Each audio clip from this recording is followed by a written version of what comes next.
one second. We're going live on our IG. Just give us a couple of seconds while we get things going.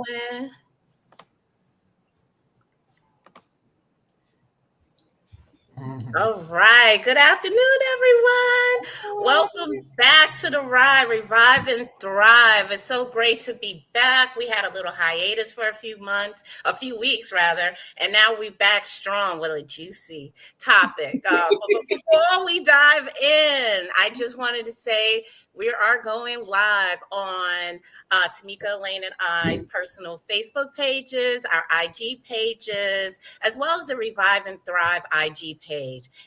And we cannot forget, we're going live on our YouTube. So our new thing now, we do have a membership site, but now we want to migrate everyone to the YouTube channel. So it's an awesome experience. Go ahead. If you are on Facebook, the description and the link to the YouTube should be there. Go ahead and click on that link. Go there and subscribe and hit subscribe. So we would appreciate that. And thank you to all the subscribers it's only been a little bit over a year or so. And we have over, I believe, 800, 900 subscribers on our personal channel. So it's been a wonderful ride thus far, and we're trying to grow. So keep on, go to YouTube and hit that subscribe button. Now we're back with a great topic. Now, if you all know Tamika Lane, she's probably not like, I love relationships. I love talking about relationships. So this is a little bit of a chat with a little twist. So we're exploring all sorts of things with love, commitment, and the paths we take on relationship. And today we have two amazing couples. So we're talking a little bit about two types of relationships. The monogamous relationship, where I'm sure everyone is familiar with, but we're going to dive deep as well with the polyamorous relationship, and we're going to get a take from one couple here. And just so you know, we do have two couples that are each married to each other. So it's a great dynamic to get some truth around the arrangements of each types of relationship. So I don't know, Tamika, Elaine, you ready to get a little bit deeper? Yes. Let's start out with our intros. So let's start with Adika and Tanu. Let's tell us a little bit about your journey, your love journey, how you guys met, and just share a little bit about why your relationship works for you. Sure.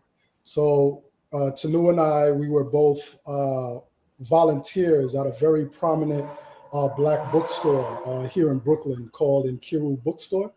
A lot of people who are into like the culture, Pan-African movement, they probably might be familiar with that store if they were growing up in the 90s and early 2000s.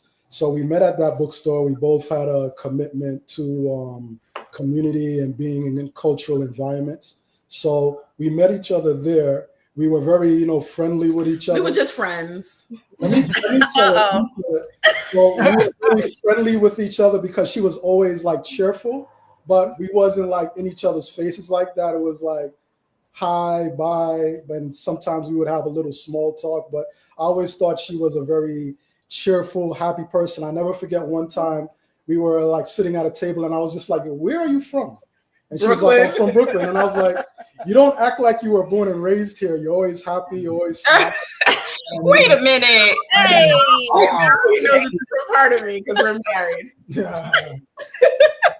No, but to speed up the story, because he wants he posted this image of a T-shirt that he made on Facebook. We were Facebook friends. Like 10 years later.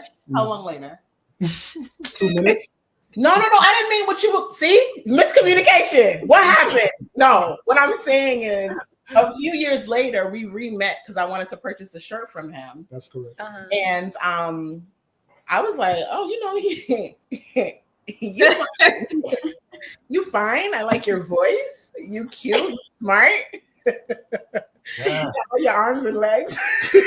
You got arms and legs. You got your limbs and stuff. He was just very just a thoughtful person, And so I was like, you should call me. But you know how it goes. you call me, and men are like, yeah, I'll call you, and they don't, or they do, or whatever. We talk for hours, and Oh, so you made the first move to New? I said you should call me. Okay, I'm taking notes because I wouldn't call me. It was like ding. Oh, check. You know, and then look at him, so proud of how he checked on the boxes. Okay, I love the way you look at it. You know what I was just literally thinking about just now? What? I was thinking about I think we met. No, was it that day? It might have been that day when we met up to get for me to give you the shirt. Yeah. I think you had Suleika with you. Yeah, my daughter was one at that time. And the way that her daughter was, I was just like look at this like little girl, like she's so like careful and going down the steps, the library steps, and I just like looked at how she was moving as this like little girl, like a reflection of like how she is as a mother. You know what I mean? So that kind of like caught my attention very early on.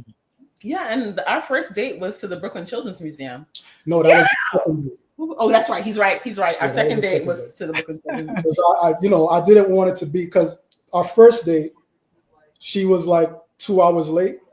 Her sitter was late. Yeah, her sitter was late, so she was late. So I was like, well, let's make it all of us. You know what I mean? So we went to the Children's Museum, and it was a beautiful like early afternoon date, and we had a good time. Yeah. And then I think for our third day, we went to see the movies like Lucy. Yeah, but we just connected. I was in grad school, single mom. NYU. And and then it just took off from there. Yes. Oh, awesome. Okay.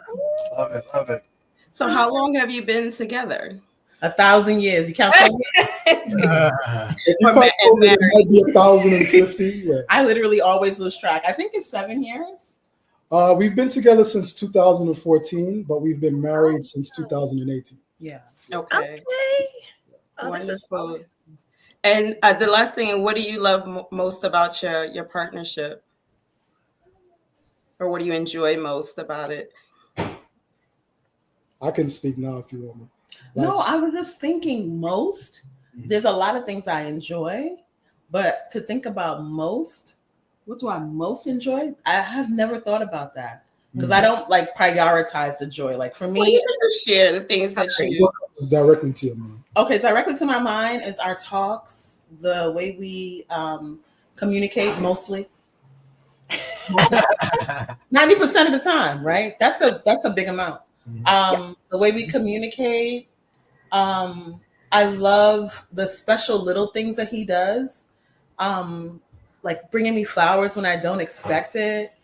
I love the father he is. I love the dad he is.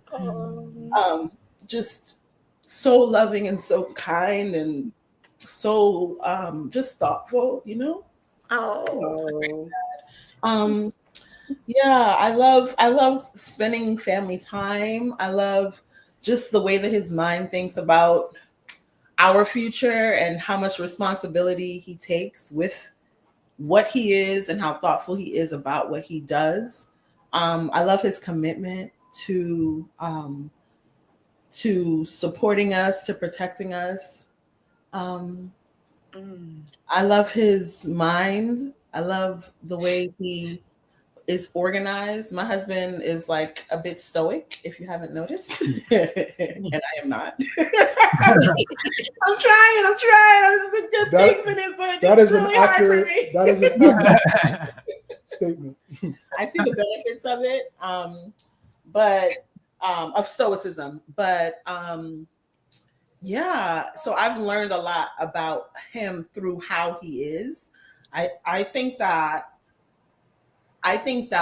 one of the benefits of our relationship and the thing that I really appreciate the most is I've gotten an opportunity to exercise my masculine energy, and he's gotten an opportunity to exercise his feminine energy. So it's like a safe space for both of us to do that. Very true. And yeah, and that's been really healing because one of the things that we've both been working on because we have different relationships with family and, just all the things. Nobody's family is like perfect and normal. Right. There's a normal or whatever. The thing that we've both been working on is being our own mothers, being our own fathers, being our own best friends, being our own cousins, being our own lovers, being, just being all of the things so that when we come together, it's an overflow, right? And like an authentic overflow. So like when you said, what's the most best thing? It's that it's the joy is not something that I'm like counting or choosing or orchestrating. It's like, it's just what we are practicing, like doctors. Did you want to add anything to that? Oh yeah, definitely.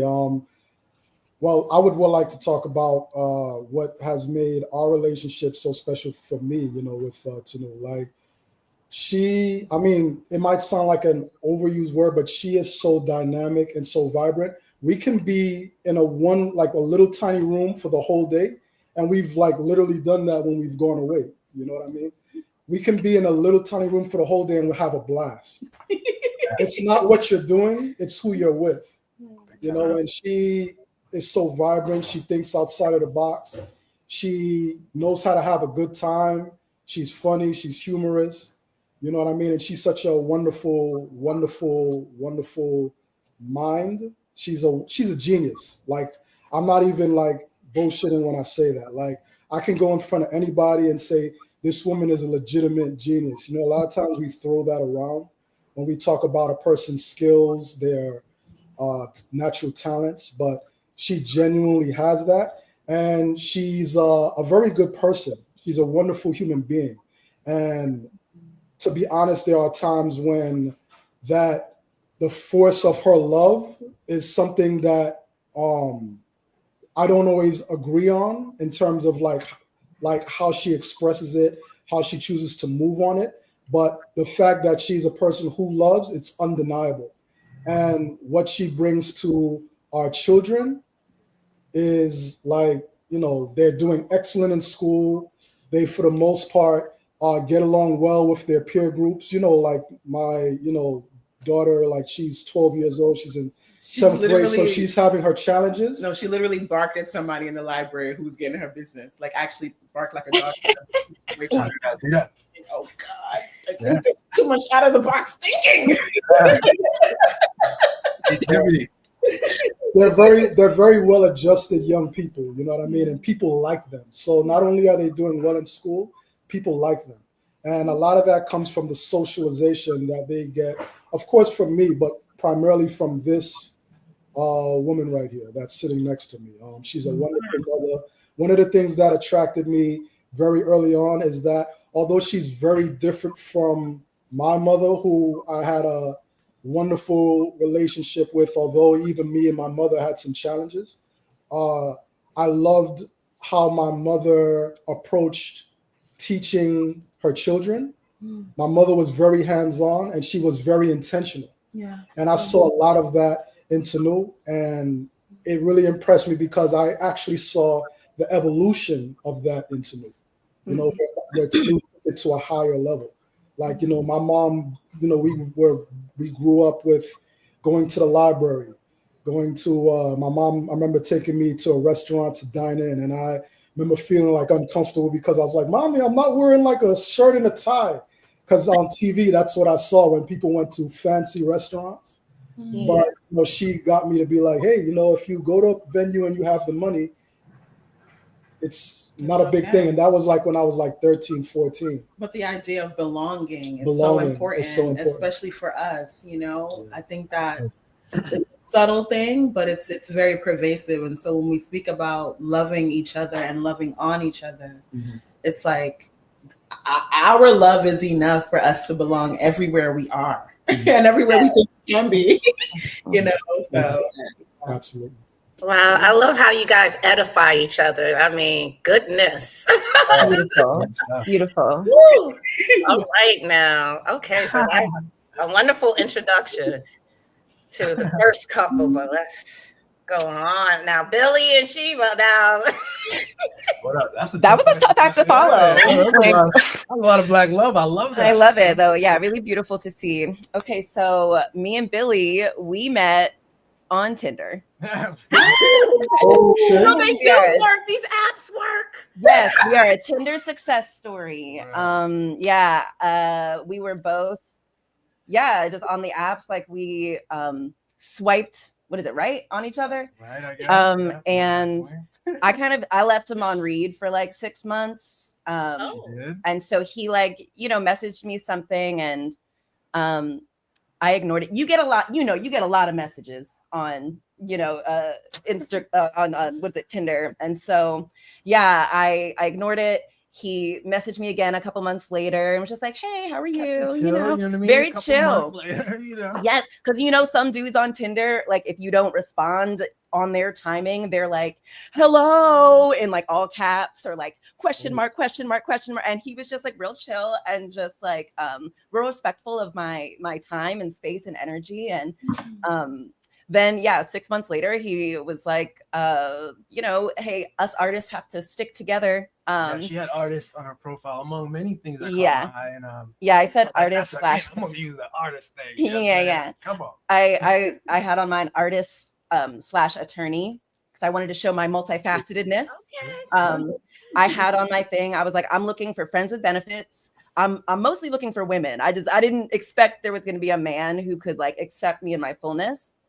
But I was like, if you read my profile, message me something funny or interesting.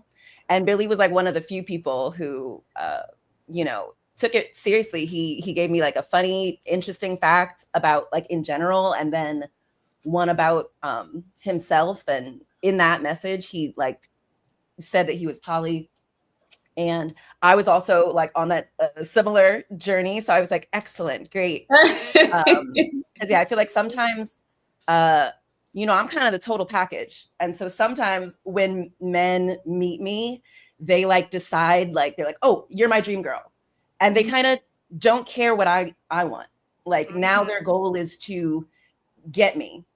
And so, my freedom was really important. So I love that you like my profile had the same things about poly, and I was trying to be very honest. I was in a part of my life where I wanted to just be real clear about what I wanted. And so I find this profile, this beautiful woman saying the same thing. She's also got stuff about her travels and her work, and she's just multifaceted in the way she sees the world. And I was just like, I want to get to know her. So just kept in contact. She was just kind of being distant, you know what I'm saying? I'm just like, let me just I was like, I don't know this man. Pop up and remind you that I'm still here. And eventually we met for like what's supposed to be just a hookup. Yeah. Actually, I finally reached out to tell him that like no, it's still PG. They're gonna start saying spicy stuff. Exactly. Right at the point too. That's actually, yeah. So, I finally messaged him to kind of to acknowledge him, but also to humble brag about who I am. And I was like, I'm about to go on this trip to Guatemala, so I don't have a lot of time. I'm not really on this app that much. But maybe we can meet up when I get back. And he was like, totally, that's awesome. And then the next day he was like, hey, I would really love to meet up with you sooner if you have a couple of, just a couple of hours. And I just loved how like serious he was about like meeting me. So I was like, okay. And before so the trip, right? Before the trip. Yeah. So a couple of days later, then we like, I drove to his house, which was a little like, that shows how much I liked him. I wouldn't have done that otherwise, but we've like been back and forth a little bit by now. I kind of like tell his, but yeah. But then we like opened the door and I saw this like, it's rare that someone looks as sexy like in person as they do in their picture. And I was like, it was like he was backlit by the light. And I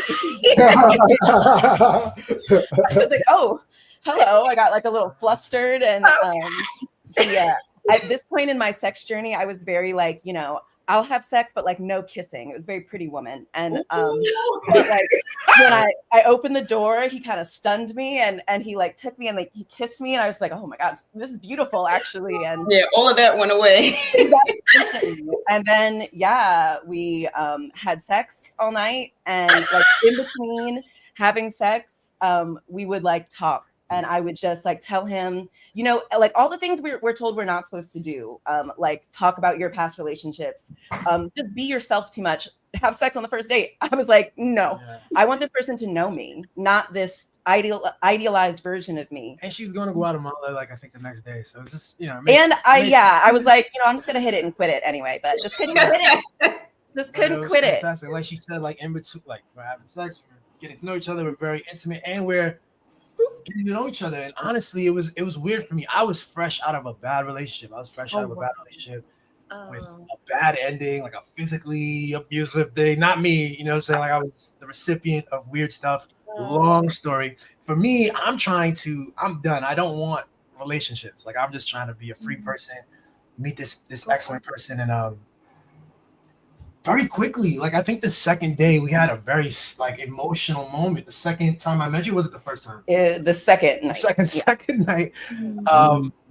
Emotional thing where things came out about my family and my relationship. You know, I have some troubles with my family and my positioning in there, and things that I was dealing with, and I did not expect to share that with her. But it just happened to happen, and the way she responded, the way this person, this sort of not a stranger, but a stranger. She's like this gorgeous person who I put in a box. Like she's gonna be my sex. Like we're gonna do this thing. We're gonna be freaky, and that's it. And all of a sudden, these other things came out, and it was the more I processed it and realized that I was like really like enjoying her, and I enjoying these experiences with her.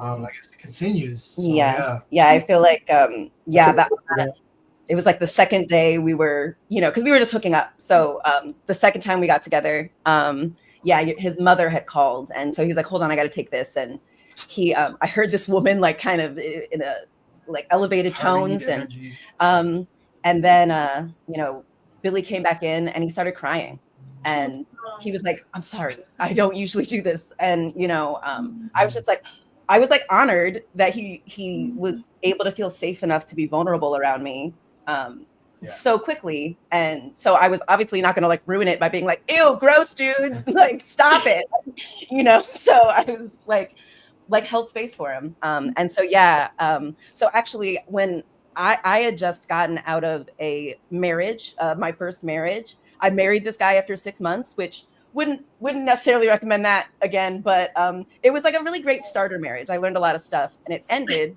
when my father died suddenly.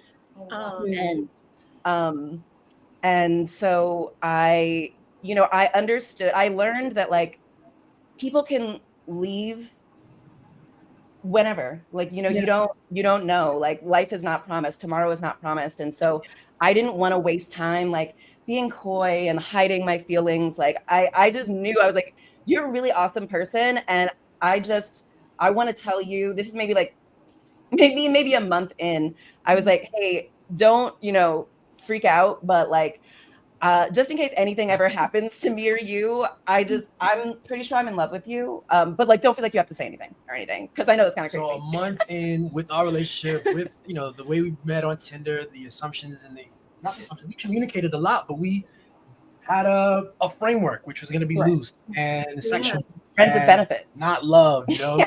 So I was like, but we'd gone out several times. We've been on our first like outside date was this like cheese festival, and there was all this like, a carnival of sorts, and it was so magical. It was crazy. I just felt like I was, you know, it was an experience I'd never had with any partners ever. It continued through different things. So, but anyway, a month in, I'm still very not gonna do, like, I had just gotten out of a thing. I'm telling you, it was bad. And so I was so averse to being in a relationship that when you said that, I had to like, and I had my own feelings, but I had to like process it very quickly. And I said to you, I said, well, I'm not going to say that back because I was afraid of using those words, but I really do like you. And then it continued. It only took a couple more months before I was like, you know what, like, I'm in love with this woman, and you know, but I'm telling you, months only because of my own thing. And so I know we're going to talk about lots of things that you guys have questions, but like, the process of it is through you being able to learn more about myself, and and to like to accept and to love. It's just been fantastic. I have a lot, Yeah. Yeah. It's been so fun. Yeah. I just had a initial question because I'm still trying to wrap my head around the whole polyamorous relationship. Because you both seem so free spirited and just like, oh, let it be. But you both actually committed to each other too. And it's just, I Yeah. can't wrap my head around that. Yeah. I think we're taught that like love and commitment require exclusivity. Yeah. But I don't think that's true. Certainly, like when we think of like our non-sexual love, like our children, we love each of them. We're committed to each of them, even though there are more than one of them, and we're taught that like love is scarce. All of these things are like scarce. You got to kind of hoard it. And it's not. I think the more you love, the more you build your capacity to love. And so, we're still super, super committed to each other. It'll like more so than many people. But yeah, we just like give ourselves the freedom. I'm sorry, I kind of forgot the question. No. Yeah. You're my kind of girl. It almost feels like a paradox. She still had a lot of value. Yeah. Thank you, baby. But it almost feels like a paradox, right? It feels like like two things they shouldn't connect. But even that, if I could tell a little bit about my process, like I'd always grown up with like a bad sense about monogamous relationships because everyone in my family, every relationship, all my uncles, my mom, like divorces and bad divorces and all these issues. And so when I found the word polyamory, and like this thing that seemed to have a way around it that was morally good, where I could talk to my girlfriend and we were good, or girlfriends and we were fine. That was my thing. It was very attractive to me. And what happened was I realized that at some point the word was leading me. So instead of me leading and going, oh, I want to be polyamorous, it was I had to have 4 girlfriends. I had to have 3 girlfriends. I had to be doing dating and having sex with different women. And then I realized that I don't like that's the word. Like, it's like that's a label. And like what we have now is this like this thing that we created. Like we talked about it. We created it. We decided on what our terms are and like what is important to us. So I know we're gonna get into communication later, but the whole thing it rests on beyond like how we act or move. It's like we meet and we say, what does it look like to be in communion and happy together? And then we do that. You know what I'm saying? And so sometimes that includes some fun stuff and freaky stuff. Sometimes it includes like entirely other stuff. And it's been a crazy journey. Yeah. I feel like we're like best friends, like if you can imagine like same-sex best friends who will maybe have a threesome or a foursome with someone, like so we can have these fun adventures that like, we allow our best friends to have sex with other people without thinking like, oh, they don't like me and they don't love me. They're not my best friend anymore because they've had sex with someone else. And I just know that's not true, for me. And I wouldn't want someone to think that about me. And so I don't think it about him. And so I think we just have we build this space and this safety to explore and to play and to grow and to learn, and co-create. Yeah. Wow. And how long have you been on this journey? How long have you? Yeah. When did you meet? What year? And then how long have you been married? So we met in 2019, March of 2019. Then COVID hit, March of 2020. Yeah. So we moved in together faster than we otherwise would have. Yeah. But it was such an amazing year, actually, that in 2021 we got married. We moved up to Baltimore, and again, think about it, the whole nature of our polyamory and all that. Then COVID comes, and we decide to and again, I didn't want to be in a situation. I'm like, you sure didn't. That's crazy, Billy. You don't want to do this, but then it just felt right. It felt like the right thing to do. Plus, the world was somehow making us cloister up, Yeah. So she was the one, and it made sense. And then so then I'm like, we're gonna see how this works. So we're up, living together, and it was amazing. It was great. And we like each became like more ourselves. I feel like I didn't really used to like fully own the artist narrative, and I just discovered my writing ability, my comedy, and all these things, and it was beautiful. Yeah. Wow. So, yes, we got married in 2021 and we moved up here to Baltimore. Yeah. Nice. That's beautiful. Wow. And so, yeah. Also, our polyamory has evolved with us. You know, it looked differently when we first met, before we first met, when we met, and now. Right. We'll get into that with your relationship models. KG Oh is yeah, we go. she's still processing. You see, she's like, I got more. But yeah, so I'm so happy that you started touching upon that and really talking about your path. And we're gonna get back to you, Billy and Sheba, but let's shift to Tanu and Adika. I don't know, like prior to your relationship, maybe you thought about other ways of having a cohesive relationship with the opposite sex, but how did you decide that monogamy was the right path for you? And how was it? Yeah. You want me to start? You I can start. Yeah. So this is really interesting to me, at least, because I hadn't thought about this. I hadn't thought about this until this happened. This conversation was an opportunity for us to speak on it. So thank you so much for just opening the conversation, and then also opening the conversation mentally, right? Yeah. I have always existed like in the margins, right? So growing up, my parents were Rasta. They began, they started as Rasta, and I had locks. And so I was always like kind of not, that's not normal in the 1980s, you know? And then I had a clear cultural understanding about my Blackness, about my Native Americanness, about my family history. I was always very clear and very well informed about what I am. I was also a dancer. And so, and once you're a dancer, you're always a dancer. So as a dancer, as a child performing, it was just this amalgamation. And there's a bunch of us that are like this. And those are my sisters. And we kind of all grew up together, and parents wanted the same things for us, and you know, a whole community of mamas and babas, but we were in a sense on the margins. We weren't the typical Black American or even the typical Americans, right? And so in thinking about this, monogamy was something that my parents had really strong. So I saw a phenomenal example of that. And so my parents not only were monogamous, but they also built an institution together, right? So with having that example, it was just like monogamy represented a sense of normalcy, right? And it represented a sense of just normalcy.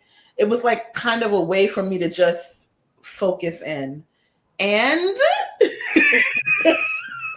the real tea is that I'm mad bitches. I am mad people. So you're getting all the women. So funny. Think about that. One woman polyamorous. Conversation, but she's not lying at all. I love it. One woman polycule. No, this is the reality. The reality is, you know, there's so and it's funny because in the beginning of our relationship, I don't know if you remember this. In our talking phase, you remember everything. Yeah. I know you about this. In our talking phase, I was like, yeah, polyamory, I'm fine with it. You know, because she introduced me to that word. You know, like I knew about polygamy and I heard about polygyny, and then she introduced me to polyamory. So I was like, let me look this up. Well, polyamory is super important to me because of course we love mad people. Of course we love different people for different reasons. And I think as I grew to understand the value of boundaries, like so many people think that boundaries are like to keep people out, but boundaries really are the way that you let people in, right? And so as I started understanding the value of boundaries more, I was able to appreciate polyamory in a different way through monogamy, right? So Yeah. I grew up in the AIDS era. I am Mm. You will not make her sick. Mhm. She can't get sick. Mhm. She has to stay supremely healthy. Yeah. So, and so I guess like that's like kind of the container that my monogamy existed within. And also I think really I'm monogamous because there's just trust issues that I haven't unpacked. And I'm not, even though I'm an open person, I'm a very open person, I'm very shy when it comes to sex. Like I'm like the things that you guys have said, I'm like, Cool. oh my God, four penises, four vaginas, it's just a lot. I'm like, People wouldn't think that about her because she has a big personality. I'm hella prudish. Yeah. I'm hella prudish. Like yesterday, I was literally like, honey, come closer to me. I wanted him to blow my back out, but I was just like, honey, come closer to me. I'm not really mature in that respect.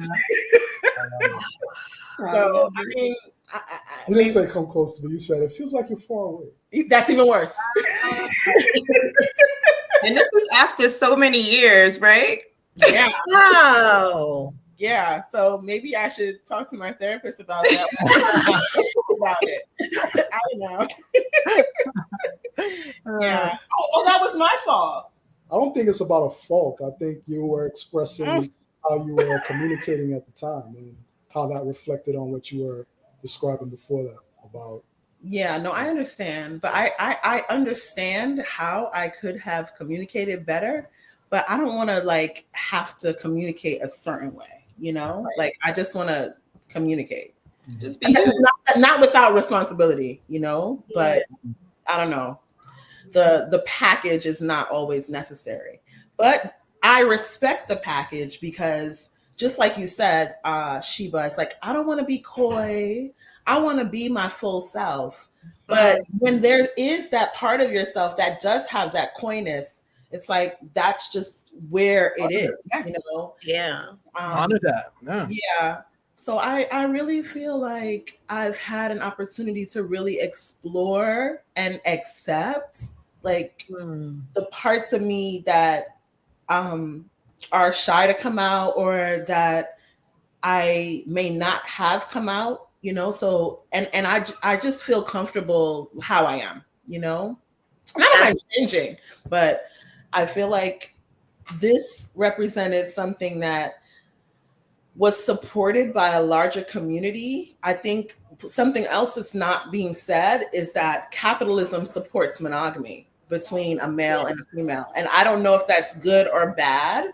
I think capitalism is getting a really bad rap now in this time because we're really understanding and unpacking what the capitalism that has been presented by the white male entity.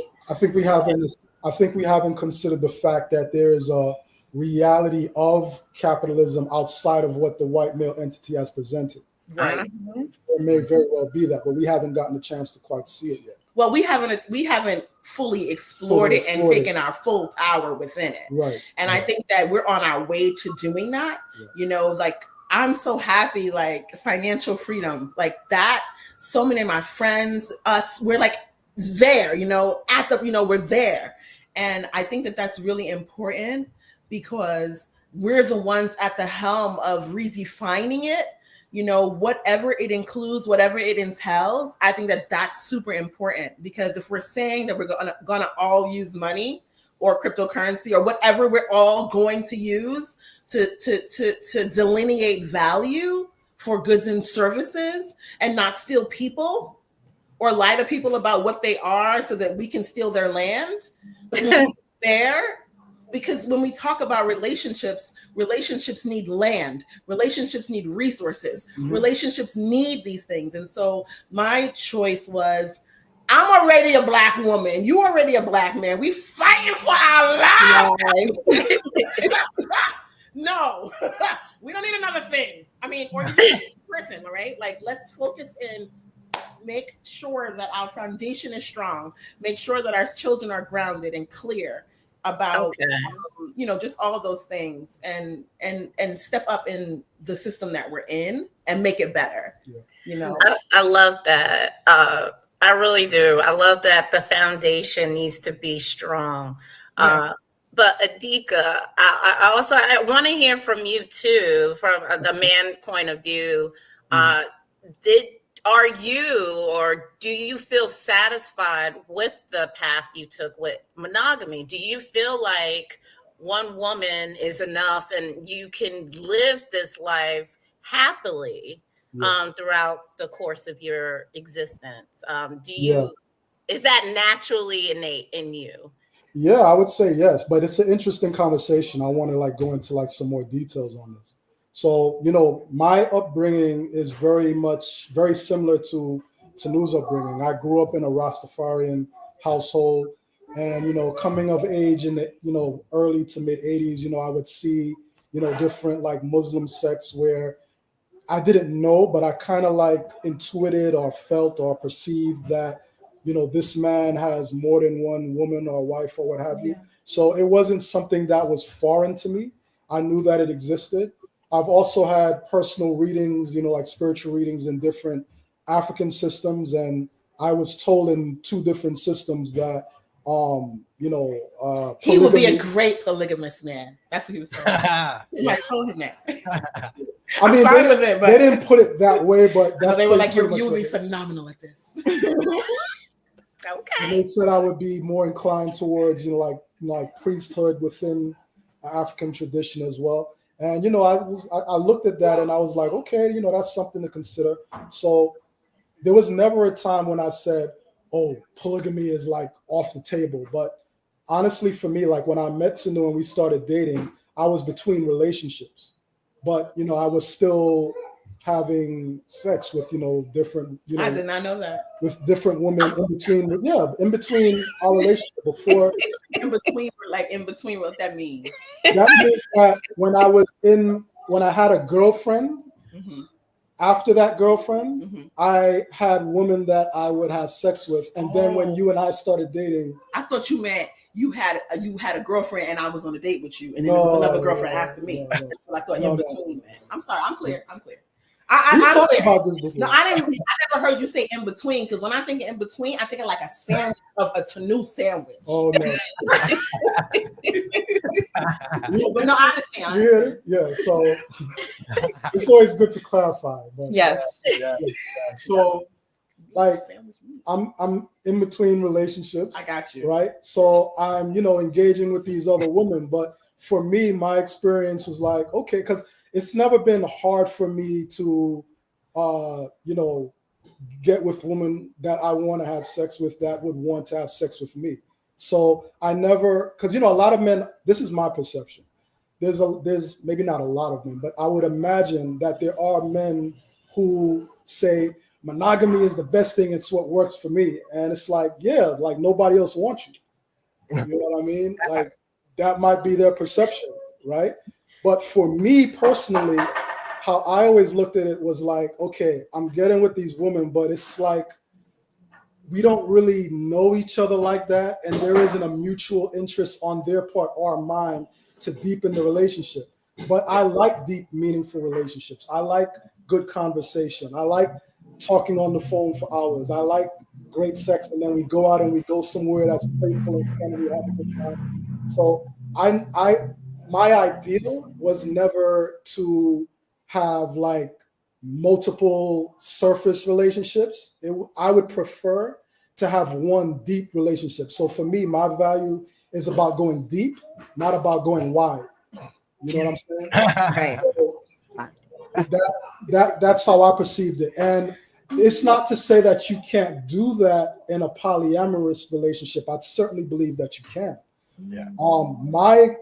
My existence, the way that I've lived, is that I don't perceive that I have had the type of time that would allow me to nurture those relationships, because I like meaningful relationships. I don't like to do things just to do things. So if I don't own my time, like I work a full-time job, I'm also an author. You know, like over the years, like how many different things have I done? Like I've put out clothing, I've put out books. You know what I mean? I'm about to do my first lecture in about a month. He wrote a blog for 10 years. Oh, Yes. wow. My daughter's 12. Yeah. Like I was an editor for a magazine, you know, like I was doing all of these things while working a full-time job and getting raises and promotions. So, you know, I was on top of my shit.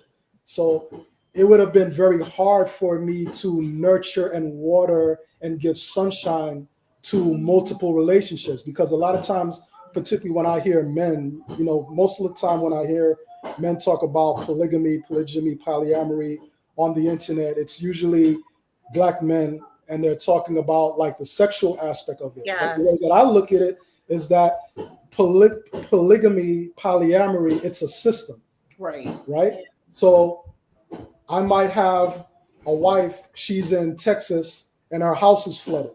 And you know what I mean? Like I need to be there to support her in multiple ways. Right. Then my other wife, you know, her mother is like very ill. You know what I mean? And she's in and out of the hospital dealing with that. She needs emotional support. Like life is happening. So it's like I haven't been in a position where I would be able to give myself the way that I would naturally give myself to somebody that I love in that way, so I can be in all of these different places. And it's like work on like nurturing like this relationship that you have. There's areas, I'm not a perfect person. There's things that I'm still learning about Tanu, who I've been with since 2014. I haven't been with another woman since 2014. She's the only woman that I've been with, but I'm still learning things about her. So like my focus would be on like, okay, let's get this. And then we have children. So it's like, that adds another layer onto it. Right. Being a better father, how do I improve over time? How do I become a better father? How do I become a better husband? So yeah, it's not to say that you can't be successful and be polygamous or polyamorous. You all are doing it. Many people are doing it. Right. It's an integral part of our culture as a people, whether you identify with being a person of African descent, when you talk about ancient African cultures, right, or you identify with being an indigenous person here in the Americas, like it's right, part of our ancient culture. But for me, I found great value in mining the relationship that I'm in and growing within that and sharing the successes that I have in other areas in my life with that one person. So I think that if I was like a person where my relationship was like all like that I was focused on, then I can conceive of how being monogamous may not be the thing for me, but I'm focused on being a great father. I'm focused on being a great husband. I'm focused on being the best author I can be. I'm focused on growing in my ability to just magnify myself and my brand in the world. So with me doing all of that while working a full-time job and trying to transition out of that, which I've been doing for several years now. I haven't quite figured it out yet, but I've made some progress over that time. Yeah, no, absolutely. It requires consistency and dedication. And I don't think I would have been able to give that level of consistency and dedication and show that growth, that glow up, if I was in a polygamous relationship on borrowed time. And another thing I want to touch on is some people say that, oh, well, to be in a polyamorous or a polygamous relationship, you need a lot of money. I don't believe that. I think that I do too. I do too. I think that if the three or more people love each other, they can work towards building that. But I don't think you can build that without the right amount of time. So, for example, I can, like, if I'm making $100,000 a year and I'm working for myself. Say two. No, I'm saying 100,000 because I want to give a number that is not meager, but it's not like mad high. Right. I'm making $100,000 a year, and see where I'm going with this. If I'm making $100,000 a year as an entrepreneur, I own my as own an time. entrepreneur, Yeah, that's that's what I'm different. saying. Yeah, That's different. I own my own time, right? We can build something with 3 or more people if we're all committed and we all love each other. However, if I'm making $500,000 a year or $1 million and I don't own my own time, I'm an employee making that money. I'm working 50 to 60 hours a week. I'm not able to give that thing. So it's not the money, it's the time. With the right mindset, you can have a person who makes $60,000 a year. They're in a polyamorous relationship, and you can build it over time where it becomes 100, 200,000, or whatever it needs to be, whatever is your comfort number. So I think it's more about time, but yeah, I just wanted to add that element. But yes, for me, I find that being in a monogamous relationship is fulfilling, and I perceive it as something that will give me fulfillment and joy as I go into my, like 50s, 60s. And lessons and pain too. Yeah. Well, just to keep on the right path, just to throw it back to Billy and Sheba, because Adika brought up a really great point. And especially one concerning this whole system surrounding polyamorous relationship. So just to have a better understanding of you, Billy and Sheba, what is your system? Is it just you two in one household, or are there consistent relationships with other people that you have, or is it like, how are those relationships? Could it just be someone, new, or is it someone consistent? And how do you all contribute to whatever your system is? So how does it work Yeah. for you? So for at this point, it's, it essentially looks like, I would say, like 99.9% of the time, it looks like hyper monogamy. Like we both work from home. We work this is our office, and so I work over here in the office, and we are kind of like either in the same room, or we're in another room but in the same space all of the time. And so, but like maybe like 4 nights out of the year, we'll have like a couple crazy nights.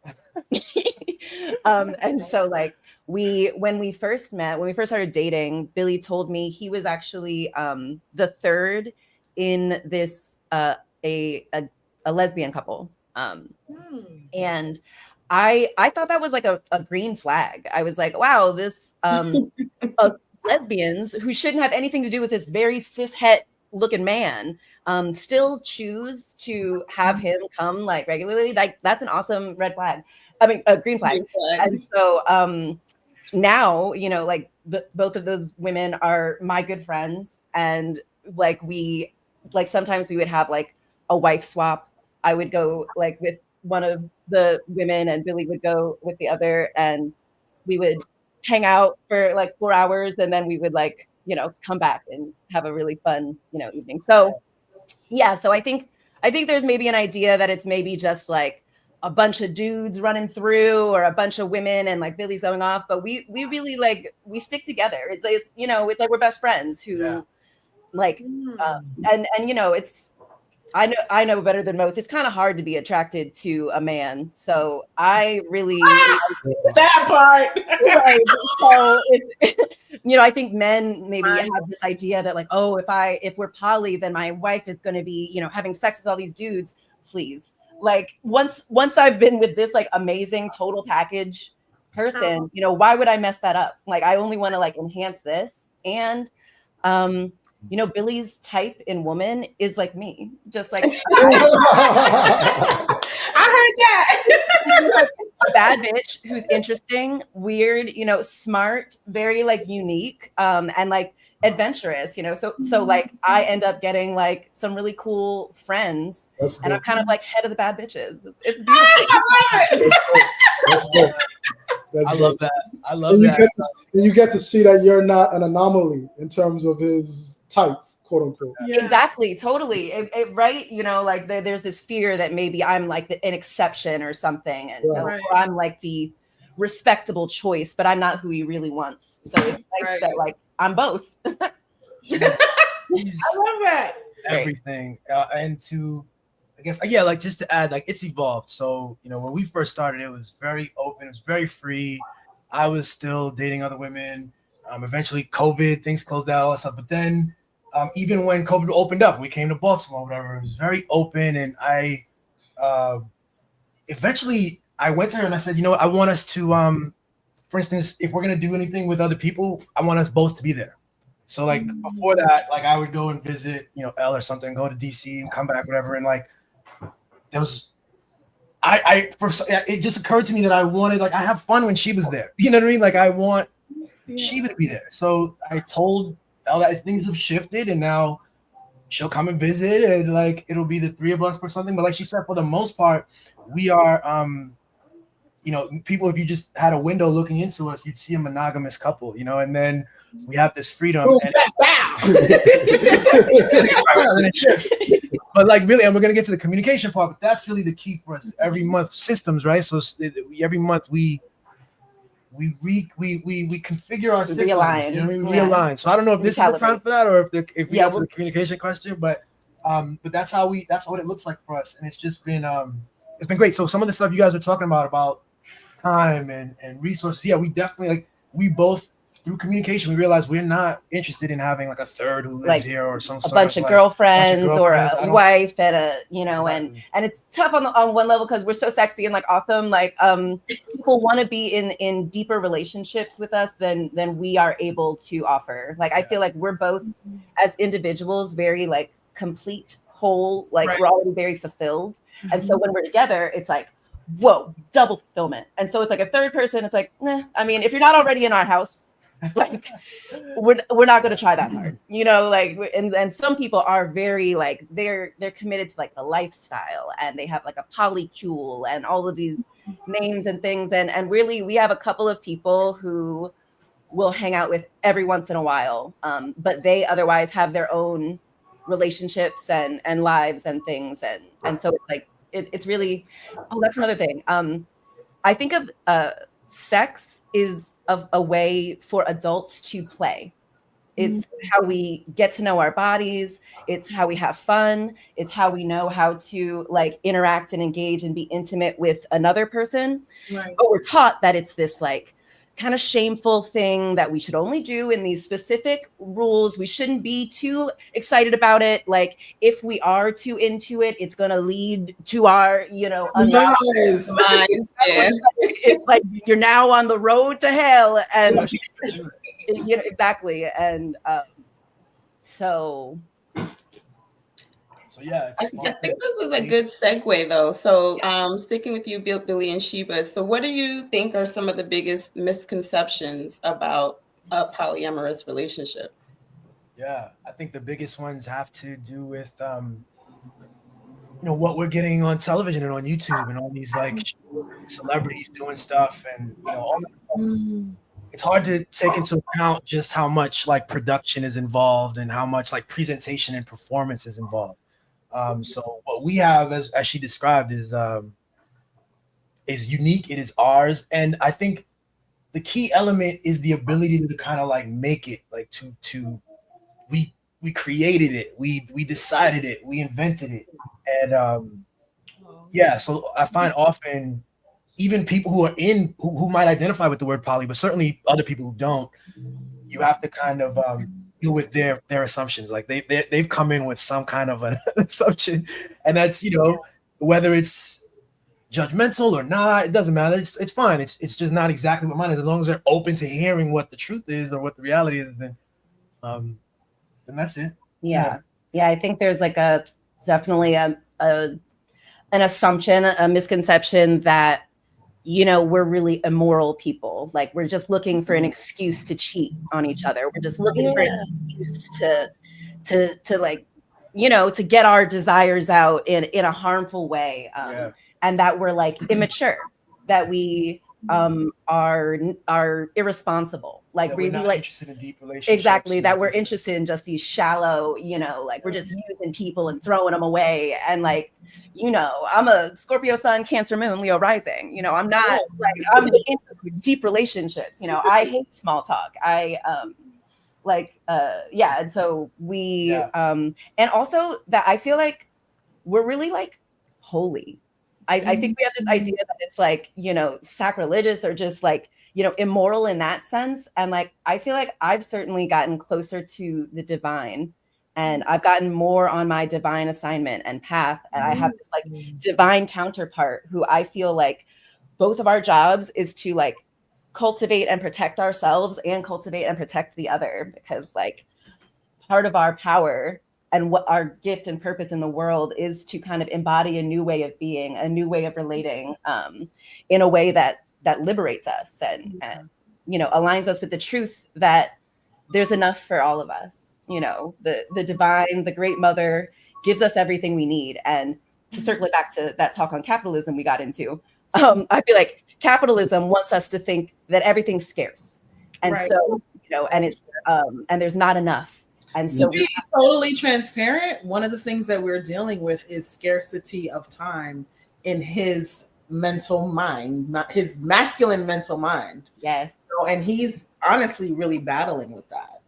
Yeah. But that is capitalist. But I think that it also is a conversation about family, community, and it's literally just something we're working through. Totally. We're literally working through. And what I love in this moment is how similar we are. Sure. Yeah. Like I did not expect that aspect of it at all. Like we don't know each other. We don't know anything about each other. Right. Right. We're literally like, oh, okay. But you can feel the authenticity, Yeah. The making of the creating of it is the most powerful thing, I think. And I just want to tell you guys, you're so beautiful. Yes. Great also. Yes. Thank you. I was just saying, or thinking, I don't know if I said it, but just the way this opened up in this conversation, like, and the way y'all started and speaking to that love, we felt it. I was like, I had no clue how it would go. And I'm like, this is a beautiful thing. So let's keep going. Yeah, I was definitely afraid because we've had other interviews where it's about us being poly and they're like expecting the salaciousness and they have these assumptions that we're bad people and that we're doing it wrong. So they're looking for the ways to nick us. And so like I was a little worried that it might be that you were guys like trying to look for the reasons for why, like, oh, see, I knew it wasn't gonna work. Yeah. Kendra and Tamika are great. We definitely, that was something that was very important for us not to do, right? And that's why we wanted the two couples and just to talk about just your journeys. Yeah, we didn't want it to be any type of judgment in any shape. Exactly. Just education. I mean, as well, because I know personally, I'm learning through your speak, and it's just a lot. I'm loving it. So I'm like sitting back like a viewer, like, woo. But I think that perception that's been fostered amongst a lot of people, where they would assume that about you as individuals and as a couple, speaks to what Tanu was talking about in terms of capitalism and monogamy. How it's not, well, I mean, you can argue that it is overtly pushed as the thing, and anything outside of that is, unclean or dishonest. Shameful. And I think a big part of what that is that if you have two people, working on your plantation, then you're getting resources from them, as opposed to them owning their own time and doing that for each other, where they can come to a point where they might even compete with you. But I think that it's important that we say something else. And we've had this conversation, but I think this is a perfect time to speak on it. What we're not talking about is how white women have been dominated for eternity, right? And so it's not really two people. It's really a pussy and a womb that I say, I tell you who to vote for. I mean, and it's not all white women, but the reason they're so feminist is because they're literally fighting Uncle Billy Bob and their daddy's money with this Stockholm syndrome thing that we're dealing with. Right. But let's get to that, right?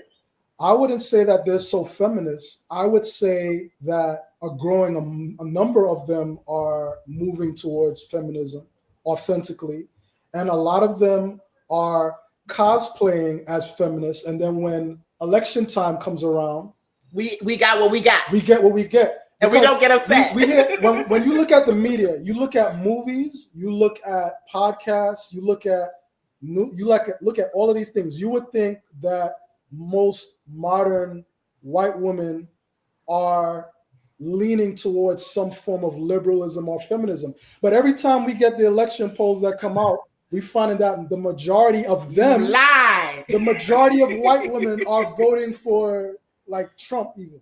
Both times he got elected, the majority of white women in America voted for him. Yeah.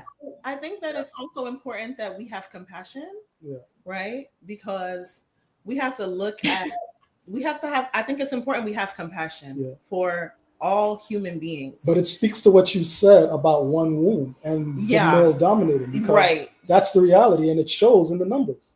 Yeah. Yes. And also, there's going to be a white woman that's watching this. Mm-hmm. And girl, examine your freedom. Not in the sense of running away, but running within. Examine all the rooms within. Mm-hmm. Examine all the experience of patriarchy. Examine your relationship to your voice. Examine your relationship to motherhood. Examine your perception of power when there are different voices around you. Mm-hmm. Examine your internal conversation when you feel threatened. Continue to examine, because honestly, y'all probably hold the keys to the kingdom, okay? Because if we really talking about burning it down, I'm not talking about a plantation in Louisiana. I'm talking about if we really talking about burning it down from inside, it's y'all got to step it up. Yo, I'm literally. Come on, Karen. Listen. I'm so glad you said that. I'm so glad you said that, because the truth of the matter is that this cowardly term has been constantly pumped at us to keep us from looking at what the real issue is. The patriarchy. What does that mean? Like, patriarchy manifests itself differently in different cultures. Right. Say what you mean. Say your white daddy, your white uncle is fucking with you. You don't like it. Stop saying patriarchy, because what that does is it overgeneralizes it, and it universalizes this oppression, this unique oppression that we've been going through for thousands of years. And we're so sorry. It absolves them. Universalize that to make it seem that me, a man of African descent, was involved in that, or an Asian man whose family is from Thailand. Like, that don't got nothing to do with us. But to bring it back to couples, we have to remember that these are the containers that we have to exist in. Yeah. Right. And so now, being out, I said, wow. Being outside of the margins of this society that was set up for the womb and the pussy. Wait, they like breasts too. The men like breast. The white men like breasts too, right? Ooh. Yeah. So like the breast and the pussy and the womb, and then the dynamic of power that you wield or not, right? Because not all white men fit into that space. Exactly. Which is, part of it. That's just the reality. But that kind of thing, that paradigm, right? That I think we have overgeneralized to be compassionate and fair. Yes. But the structure that exists, right? I mean, that's experience that we're experiencing in our government right now, that we've experienced in corporate culture. That structure exists there's a type of family that supports it. It's not too many children, right?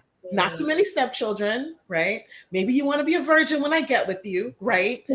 You're blonde, you're thin, and you're easy to push around. You know that I hold the power, and you yield to my power consciously and subconsciously. That's why. This is not a dynamic with all white people and white men, but we're addressing what these feminists are hitting back and trying to combat, but not being honest about what it actually is and how it's affected relationships. Yes, all relationships. That's why I love this conversation. And like for me, in this conversation and with my art, I mean, I'm an artist and things I write, I try to be very upfront and put. She was incredibly talented. She was so brilliant. You use the word genius to describe your wife. I use the word genius to describe my wife. And so I make sure that that's front and clear.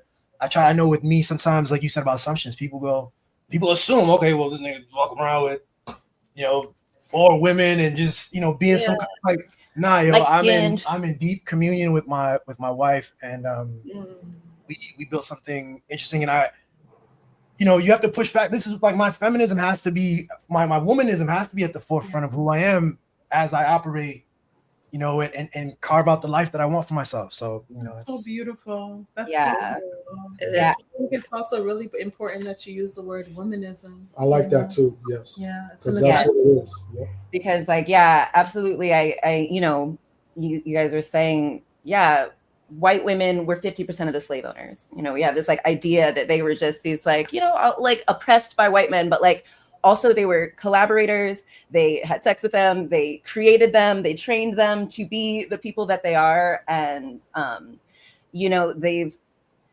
like a lot of times I try to like question all of the structures and these systems that like existed before I was born and that I didn't choose, that were taught are just like the thing and the standard, which were actually just like given to us from like white people, white men and women. And so it's kind of a lot of times we end up like kind of recreating like a plantation system with Black women at the bottom doing all of the labor, not getting the credit. And so yeah, I grew up, sorry to like tangent, but like I grew up, you know, with like upper middle class Black family, so kind of on the outside, but in PG County, baby. County. Is that what you said? That's where you're from. Yes. Did I say that? When you said upper from Baltimore, like what else is there? We know Girls County. PG pipeline is very strong. Wow, that is so funny. I have to think about that. Oh yeah. But yes, absolutely. And so I you know, had my parents were married all my life. They were both government employees. My dad was a military guy, and I was just like super sheltered, super controlled, and super. I wasn't allowed to have any freedom. Anytime I did express myself, my dad, like, it would be wrong somehow, you know. And like I was just always someone who I didn't just accept, like, you know, being told I was wrong. I'd be like, oh, why? You know, or, you know, like being told, like, don't do that. I'm like, why? You know? And so when my dad died, you know, my mom was a widow for the first time in 30 years. And so like we grew up, like our house was like all white walls. And, you know, my mother used to like struggle with her weight and things. And when my dad died, you know, my mother, she cut her hair, she dyed it purple, like all of her walls. Now each of her walls is like a different color. And my siblings, we all had like kind of the glow up of the century. So like, I feel like that must mean something about the like monogamy, the structure of the marriage I saw growing up was like, it wasn't safe. It wasn't secure. It was like a prison. Like sometimes security is a prison. And so like I was always really averse from the feeling of being controlled. However, I also, you know, I didn't date, you know, growing up. And I only had two boyfriends before Billy. I married one of those boyfriends. And wow. And those relationships were monogamous. What'd you say? You really didn't date? No, I didn't. I didn't. Well, I went to school around like with all these white people and things, and I was weird, and I was just different. And you know, I'm not like a typical what we were taught in like the 90s to think of as, you know, the standard of Black beauty. girl. Right. Exactly. Right. So I thought I was ugly. I didn't like, you know, wasn't in my power, and it sucked. But also now I think of it like it was like a veil of protection was over. Yes. Like, had they seen me in my beauty, but like without the wisdom I have now, I might have gotten trapped, you know, in a different way. I might not have been on like where I am now. So I feel really grateful for the path I've been on. But when I was with my ex-husband, he was a super jealous person. And so it wasn't even, I couldn't even think of being, you know, polite to a man. So it wasn't even, but when I divorced him, I was like, I'm still young and sexy. Like, I'm amazing. Like, I'm not going to get myself locked in again. Yeah. And then, you know, I married the most cis-het man on Tinder after 2 years. So I was like, oof, that's such a basic bitch move, but I couldn't help it. He said so amazing. I just want to take a chance to opportunity to call out some of the viewers that are providing comments, and then so far all men. So I'm getting love from Jason Marshall. He said this is very interesting, definitely a great, intelligent, and open conversation.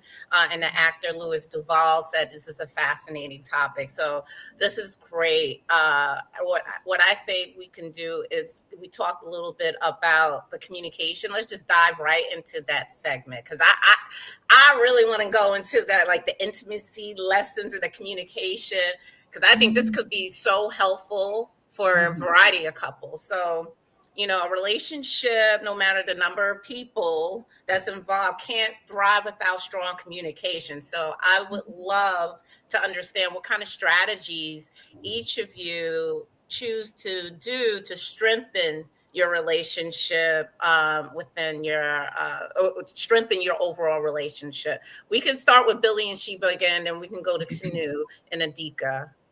Cool. Yeah. I'll do it. Yeah. I love this part. The communication thing that we have is fantastic, and it's all the time. We communicate all the time. We leave ourselves openness. We encourage freedom. We encourage truth. We're both very cautious and kind with each other. We leave room for each other. So that's fantastic. And then we have this thing called the negotiations meeting that we do.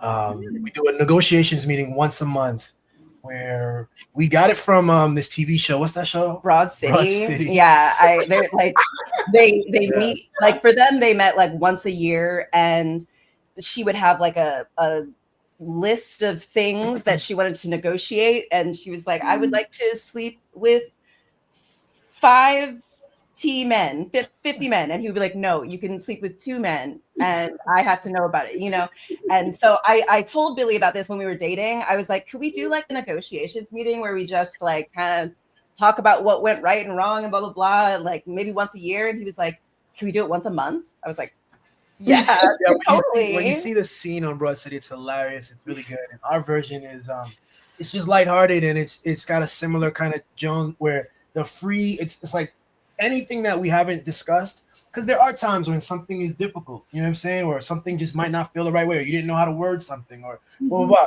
And so here is a dedicated space. We go out. She doesn't drink anymore. I will get an old fashioned. We'll get a meal, and we'll just like anything. Any comments about the last one? Yeah, any talk questions? about what went right. Any hopes? Anything you'd like to change? Anything, And so it's been everything from like, I want to just met somebody. How about we meet her, next week, to like, we should I don't know, or get like, a water system or something. I'm like, sometimes, or like just like personal kind of goals, like if you're like, I want to be able to like relax more this month, or I want to just work on something. Can you help me with this thing? And so we kind of like, just renegotiate our contract, and then when we're done, we like do a shake, we do a thing, and we shake, and then we're good next contract.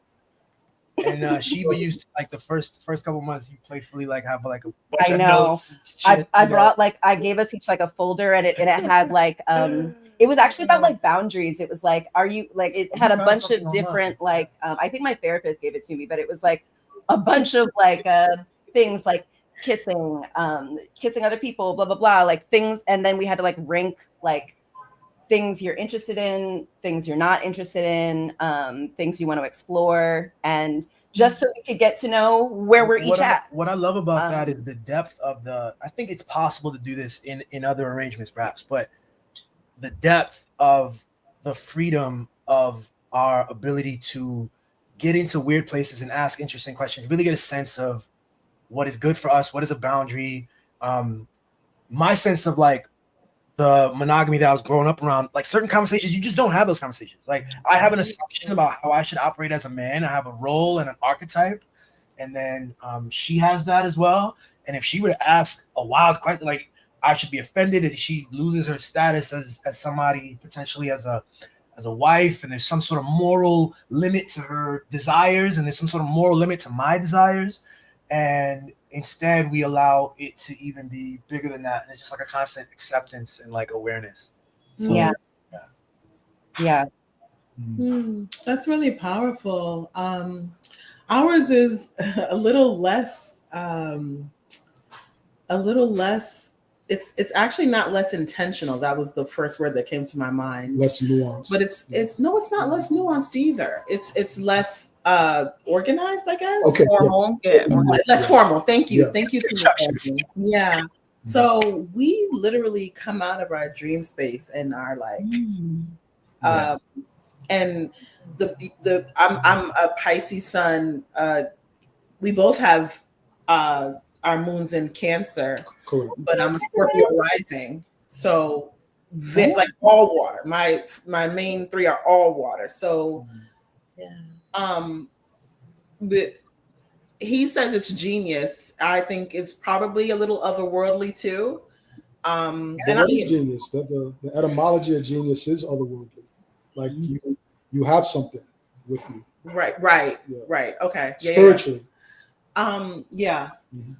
So what I would say is that when we both believe, and so to go back a little further, we both lost a parent within a year of each other.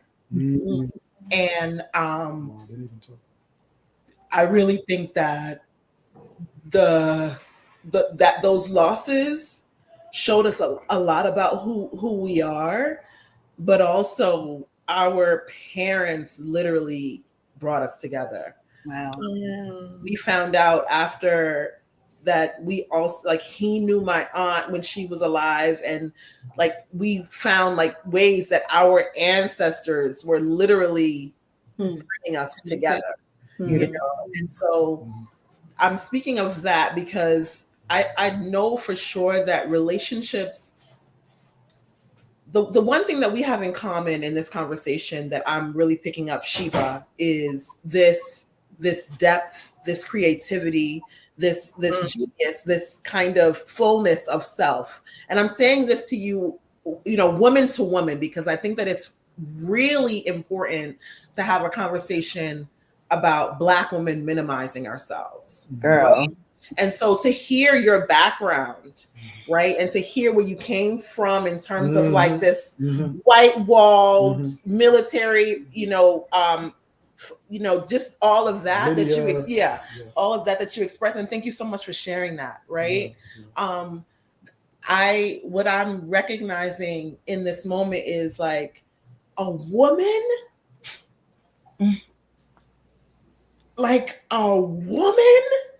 is a big thing. Yeah. When you come into the fullness of your womanhood, and I don't even think I'm there yet, right? And I'm a lot of woman has lived. But when you look at yourself as a woman, a total human being, right? Like X chromosome, like a woman is a huge thing. And so even in mythology. Right. So I'm saying that to say the communication and being a full woman, a full human being, is really what the conversation is about, right? And so when you guys were like, "Oh, she has so much depth," and I was able to be so blunt. We literally have the same story. Same story. Me and Billy have the same story. I forgot about mentioning that part. Literally, we were on our first date. The first date, and I started sharing things with her about my mother, like, challenges that we were having in our family. And I'm finding myself, why am I telling this woman that I don't even really know like that, all of this? And I was a guy at the time, like, I talked to multiple people a day. And this is like, I'm usually on guard, I'm polite, but I'm not like sharing of myself like that. And I was able to do that with her so easily. But that's the thing, right? And I was like, why am I not fighting? But that's the thing. You said you're taking notes, Kinda. The reality is our men need women, right? Like women, like be a woman and you're gonna find your man. That ain't gonna be hard. You know, like that's the thing. We have to be full. But when I say be full, I really mean like full enough of yourself to be empty. Full of yourself to hold space, because they are carrying, girl. They carry so much. They carry so much because they have to think for where they are. They have to protect that, you know, and oh my God, that's like a lot.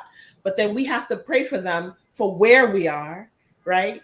And then we have to project where we're going, you know, through the way we rear our children and what we show them. And so it's a multi-layered thing when we talk about communication, because we're not just talking about what our mouths say and how we say it. We're talking about a dream space. We're talking about our prayers. We're talking about our go baby, go in the room, Papa. Sister, be with brother, please. Please. Thank you. They lay like it's over an hour. I know. Hold up. How much longer are you gonna be? Right. They don't know. You know what your job is. You the mother.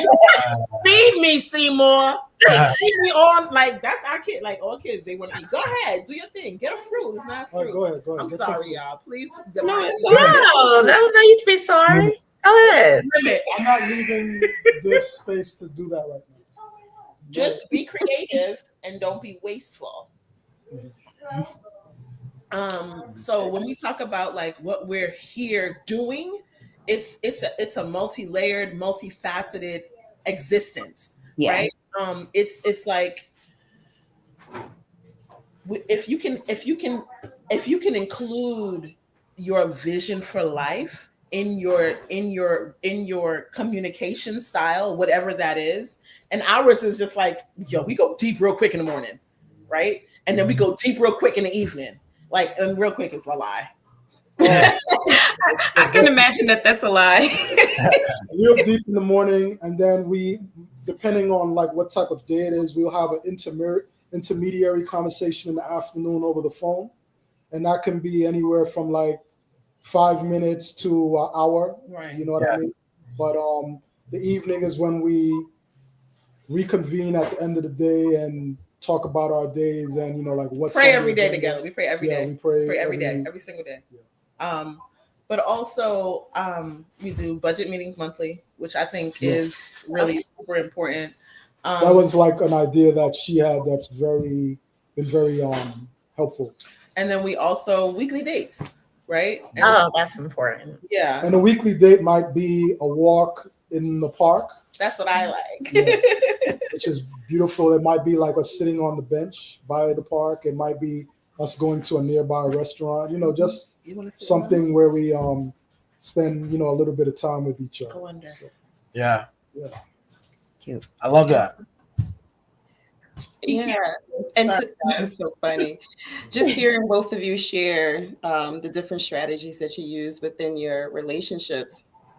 Curious to know if things that you heard, say, Adika and Tanu, things that Billy and Shiva shared, if there's anything that you may say resonates with you that you may think like, maybe we would explore that, or, you know, take a look at that, and vice versa. Is there anything that stands out to you from what either couple has shared? Absolutely. I love, no, it's a strong no. I love how I love the way you've included freedom into your lives. Mm-hmm. Right?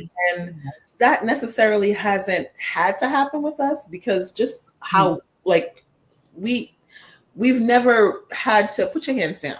We've freedom. And I'm like, put your hands down. No, down, boy. No, I'm sorry. Chill, bro. So it's like we've never fully had that conversation. Like we didn't kind of have to, but I think that the negotiation conversation is a great one, right? To like be super clear about it and even more intentional. Because honestly, there are times where I feel like things may not have space to be said. You know, our kids are out of the house at 7:15 every weekday. Right? Like that's a real I feel like I went back to kindergarten in 7th grade. I'm like, wait, requires effort and dedication to make that be the reality. Yeah. So we're actually a great production team. It's a great way of putting it. Yeah. And what about you, Billy and Sheba? Yeah, I love it. I love everything that I've heard from Adika and Tanu. Real talk, like even again, the similarities are so key. So yeah, I mean the communication when you talk about getting up in the morning, I mean we definitely do that. Like we get up and make some coffee and we'll just sit there and we'll just like talk. Yeah. And then I usually get like, okay, I gotta go do something. I gotta do some work. Okay, we've been out here. It's 90 minutes and it's been a beautiful 90 minutes of sharing whatever came out of whatever, whatever's on our minds. And so it's been great. It inspires us. Like we're gonna do this. We're gonna make a podcast. Where it's just like modeling us talking and relating and being ourselves. Because we do like some of the conversations we have are just so interesting and so like paradigm shifting that we definitely have to We're starting a podcast too. Oh my God. When you left, I was like, wait a minute. Nothing more romantic, I think, too, than like a man who wants to start a podcast with you. Yeah, I know, it's very sexy. Really, like, men are taught to value like other men's opinions and discussion with other men, but like they like kind of don't even think of their wives sometimes as equal, if not better, sources of wisdom and strategy and vision. Right. Mistake. That's a big mistake. So I'm glad the men on this call get it. You know what I'm saying? So that's a good one. And I love that. We both couples were like creating so much space to talk and for each other to grow and for each other to be human. And that's really powerful. I am so happy right now. I know.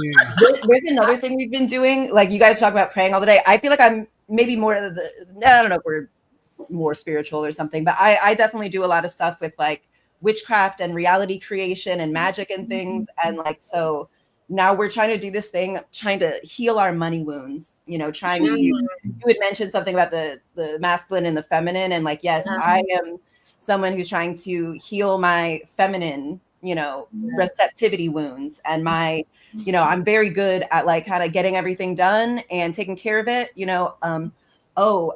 also you mentioned about, we really center liberation and freedom. Yeah. I hated the trope of the wife being like a ball and chain. Like I am in no way keeping anyone in jail. If you don't want to be here, like, don't let me keep you. Absolutely. Like in my house, someone who feels trapped, get out. Exactly. Yeah.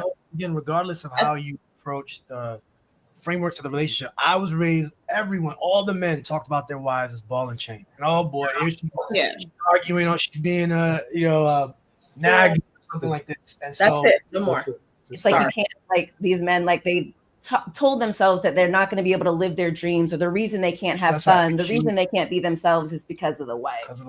And if you come with that framework, you produce that framework. You might choose a woman, you might choose a wife, to confirm that story for you. Yeah. I think that happens a lot subconsciously. But also not just with the wife, with the children as well. Yes. Right. And so it's like, oh, my children need, so I can't.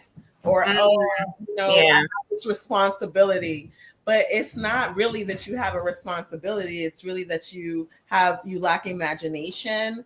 You believe something about yourself that you don't even like, and you're scared. You're terrified.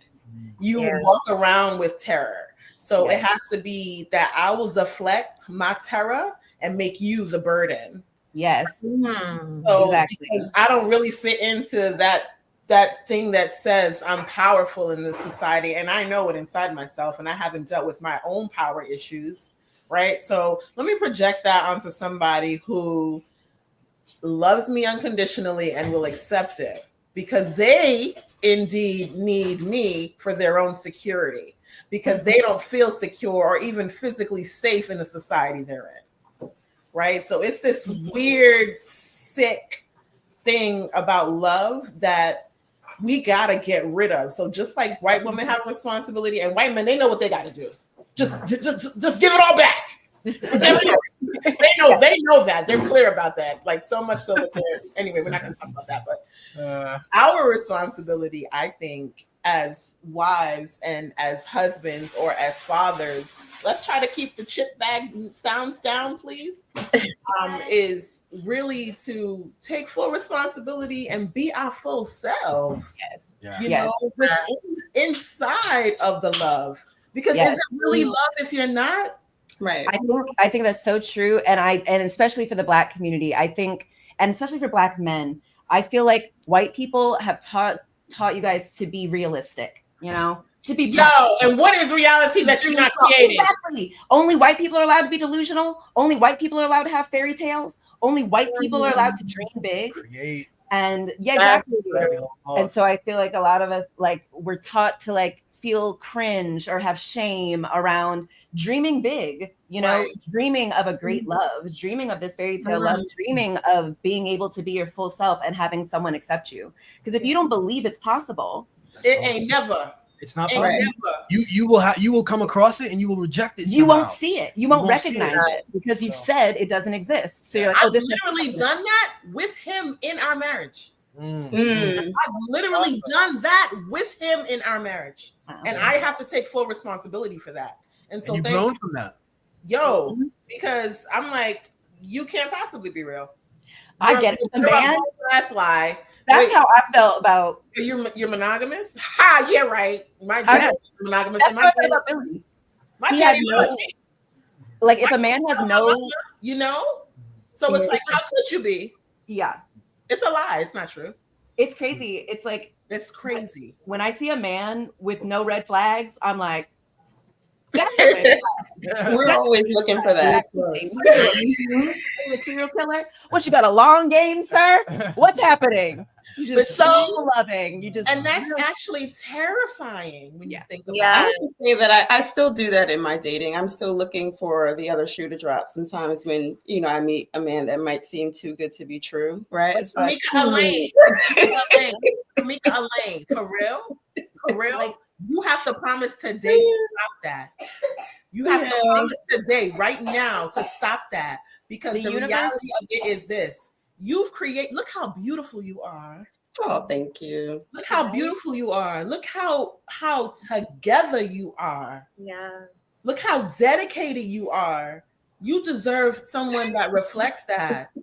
You could listen. It's confirmation bias. If you look for something, you're gonna find it. Right, exactly. What if we're barefoot on the beach? Come on, let's go. And what helps at the same time, I'm a dreamer, and I do definitely, have my fairy tale that I'm, but and don't settle. Yeah. Don't settle until you find it. Like truly, I think for Black women, certainly we're taught to settle, to just take it. It's just good enough. Yeah, I definitely settle. Take it and endure it. If it's not perfect, then just stick it out and no, don't. If it's honestly, like, we're taught too that like marriage is hard and you're gonna hate the person, and like that is not how I feel. That is not, and especially if a man hated me. The murder rates are too high for me to be living at home with someone who hates me. Right. And that we tell women to just accept it is bad for women, and it's bad for men. Like they never have to step their pussy up because like women have said they're never gonna make it. So just lower your expectations. But like when we keep our standards high, men will like meet them and then exceed them. Because they love us. Yeah. Because they love us. And that's the part that we're not really talking about that I think has to be talked about. The space of vulnerability that we were both didn't even know that we both held. They want to let go. They want to be themselves, which is their inner child, which is a dad. They want to express that with us, to us, and through us. And one thing that's been really hard for me is watching the hardening of my friends who are not in healthy relationships. Like it's been very isolating. It's been because all men are this, right? And then I'm okay. It's almost like this kind of not wanting to express my peace, my truth, my Happiness. Yeah. You I know, think that's true It's on a both sides of the coin. I don't think it's something that's just with women. I mean, it just speaks to the reality that we do need each other, because the same thing goes on with men who are single by a certain age, and they're like, year after year they're single. They might have a little situationship for a few months, but for the most part they've been single for the last like decade. Like something begins to creep in after a while, where it sounds like you kind of bitter. You know what I mean? And Exactly. And I think Black people too, we're really like, we've been taught to have this attachment to struggle and suffering. And we kind of have this aversion to the idea of ease. Right. And like when it is easy, we're like, oh, something's wrong, maybe. And we might like sabotage in order to have familiarity.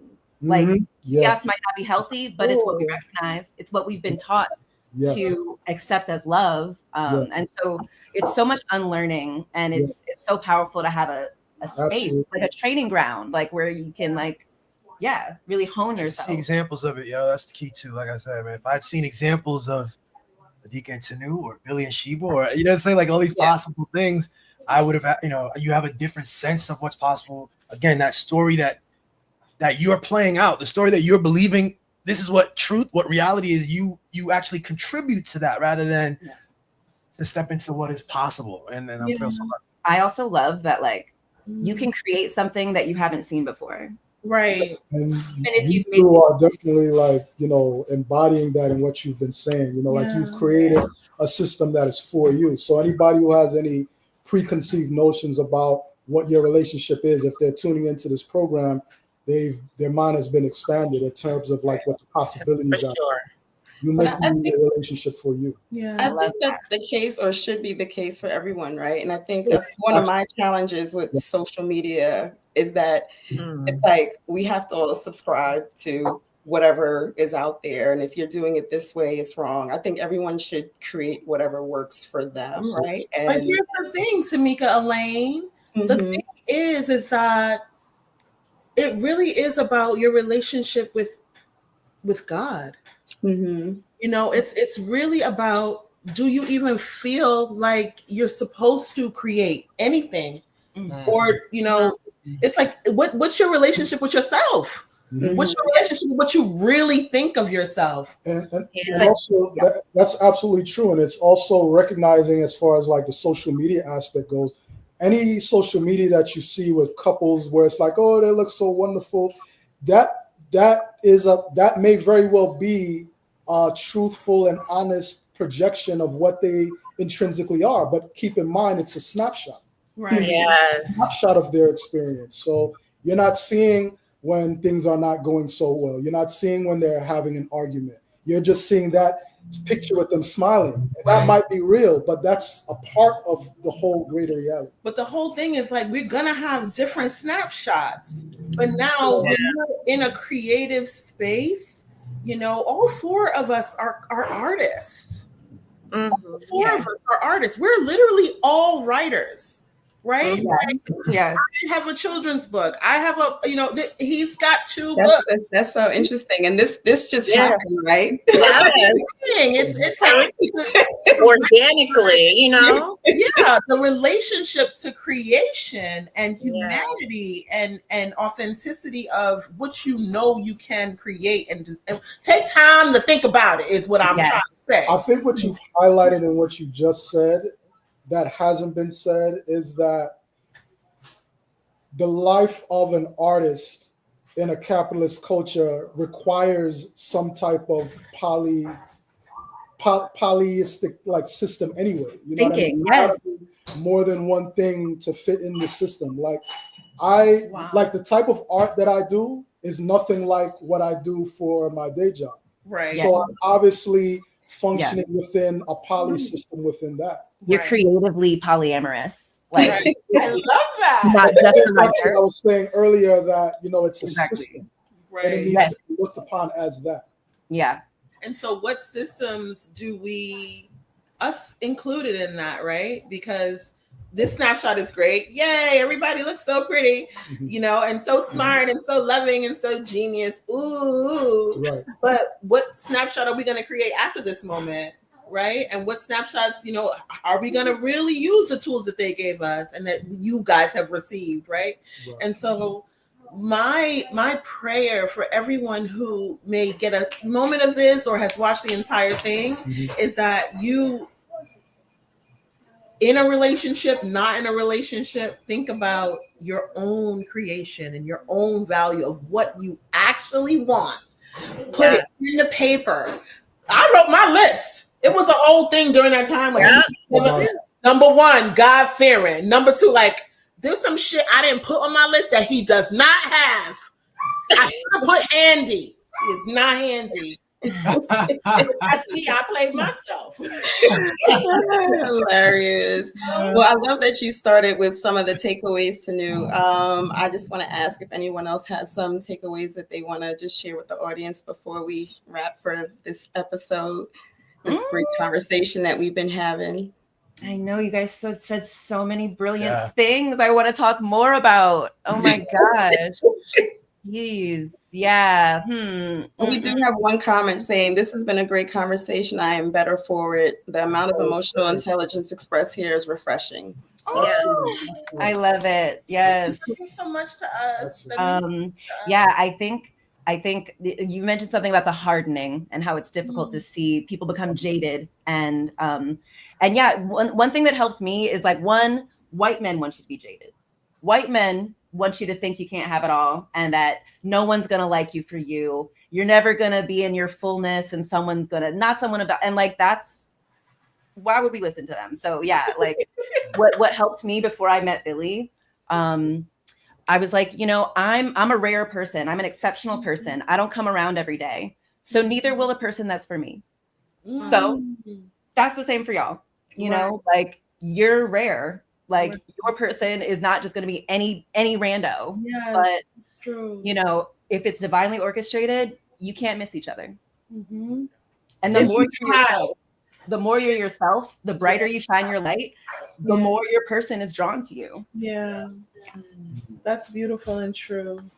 Yeah, that's been a big part of it for me. That's the big lesson, among many lessons, is like so many things are possible. Everything's possible. And a younger version of me had you say people grew jaded. I certainly know some people in their 40s, friends of mine, men, we get on chats together and they're either hating their wives or they're hating their girlfriends and hating all these things. I'm like, Jesus, for me, I feel like I have to inject a different energy. Like I'm in, or leave some of these chat groups. But anyway, when you do that, there's a quiet resentment. Exactly.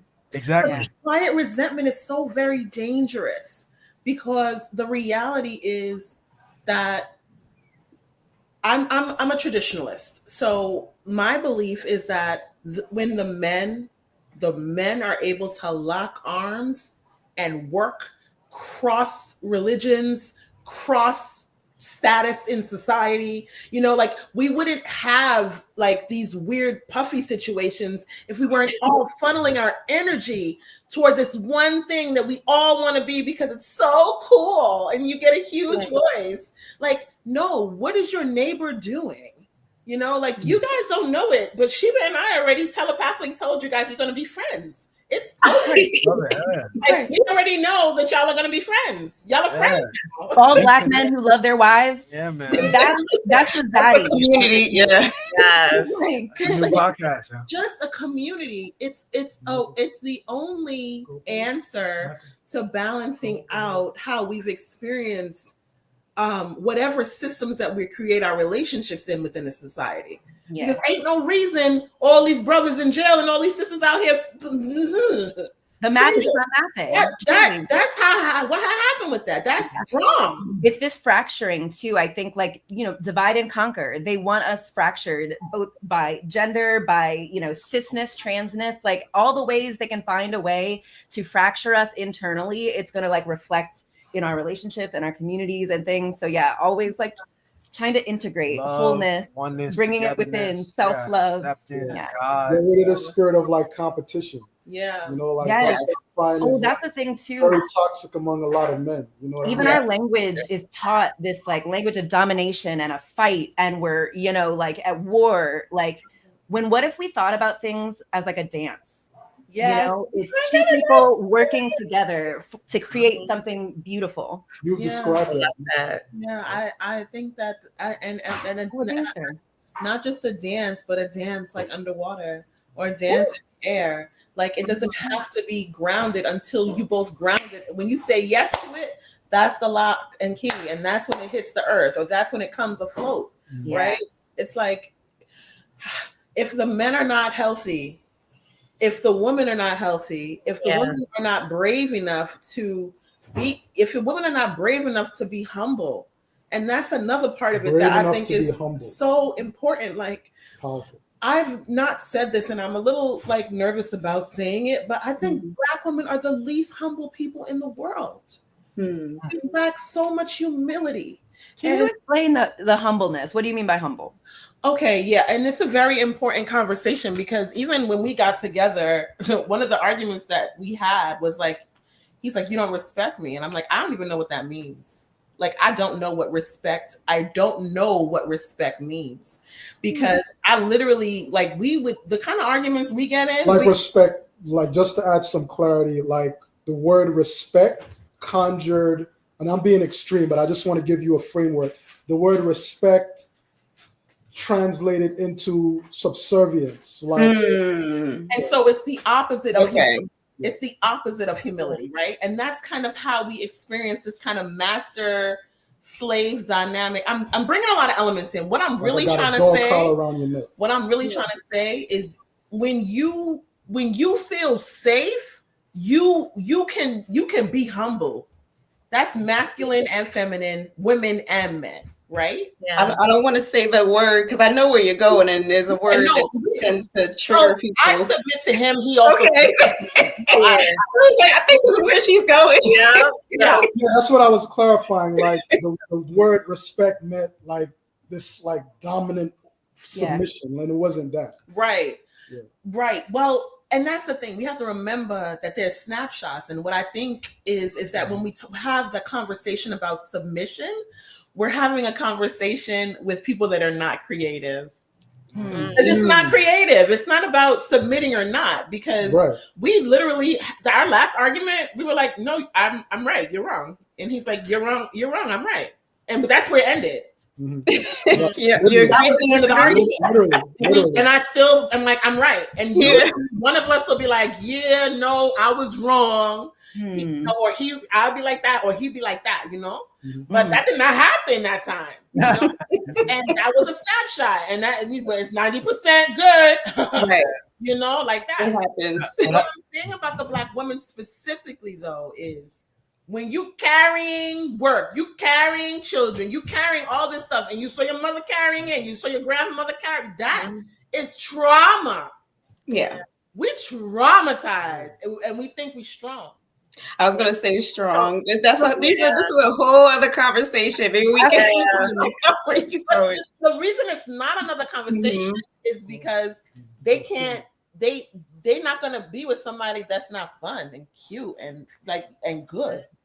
So that so one thing I wanted to talk about was the respect. Like actually on my list of values that I wrote out, you know, before I met Billy, like I was like, these are things I have to have myself if I'm going to expect them in another person. Yes. The first thing I had was respect. And what I meant by respect is the person like respects children and women and queer people, like people who don't have authority over them. Like they're still treating that like they still feel safe. Okay.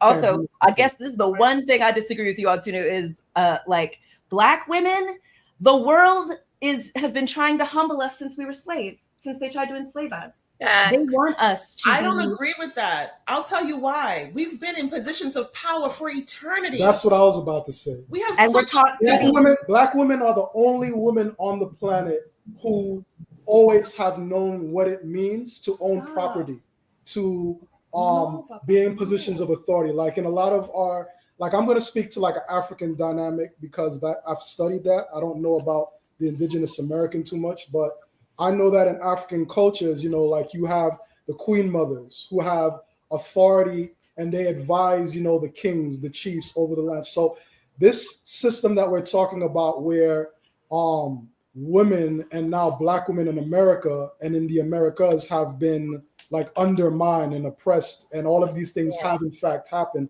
We're speaking of an after effect of European male domination. But within our own cultures, not to say that things were perfect, because that's another lie that's told too, but there was more of a balance where women had that. And you didn't really have that quite in China and in some parts of Mesopotamia and, Europe, where the women had that type of autonomy and ability to, have a say in policy and things like that. But I hear what you're saying, Sheba. I do hear what you're saying. And that is a reality that we're living with. So why would so I'm just like, if we have this history of we're the ones who own property, we're the most educated, we are, we create nothing, create beautiful things out of nothing, and we're so resourceful, we're so creative, we're so clever. Why would I be humble about that? So it's not that I'm saying to be humble about yourself. I'm saying that there's a certain space that we get in because we're angry about carrying so much. It's like, you gotta go now. It's like we're like angry about carrying so much, right? Yeah. I'm not talking about accepting what we are. We know what we are. Our men know what we are. Like, I think it's something that's unsaid. It's not said enough. It's not said enough. Right. And that it's like everyone needs to hear their reflection. Right. And so when I said, what I meant when I said humility, it was more about like this alignment with that unhealed and traumatized, that unhealed and traumatized part of self. I have that. And I think that when you don't get to exercise and practice in relationship, because that's really all we all for doing. It's really all exercise and practice and like honing oneself. Yes. And so you just start to be one-track minded, and then you start reflecting, and it lacks creativity, and then get more of the same.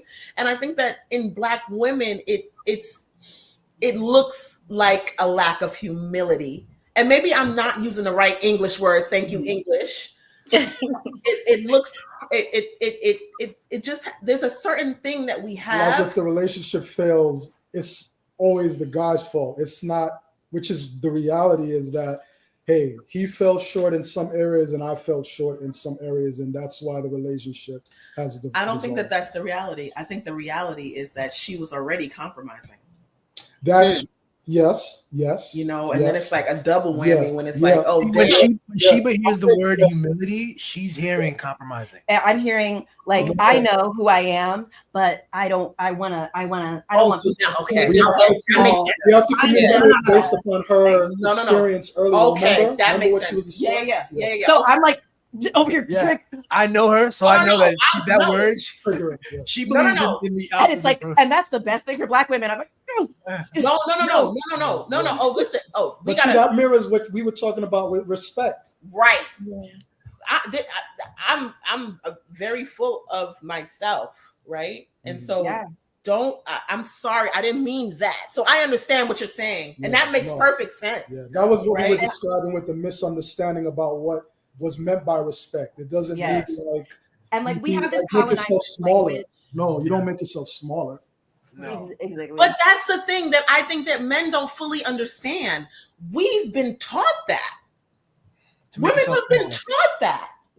And it's so weird because it's like the traumas that we all have are individual, different, and very connected and intertwined. And also they need each other, but they also need each other to break to heal. Our healing, our individual healing is going to heal our collective. It's going to heal our line. That's why I feel so like, I love how we live our life, because it's like, it is healing. I think of all the women in my lineage who had to make themselves smaller and be useful and helpful to their husband. And, no, my dreams aren't important. It's about the children and the family and other people now. And so I think it's so powerful and revolutionary for Black women, particularly, to be like, I am a queen.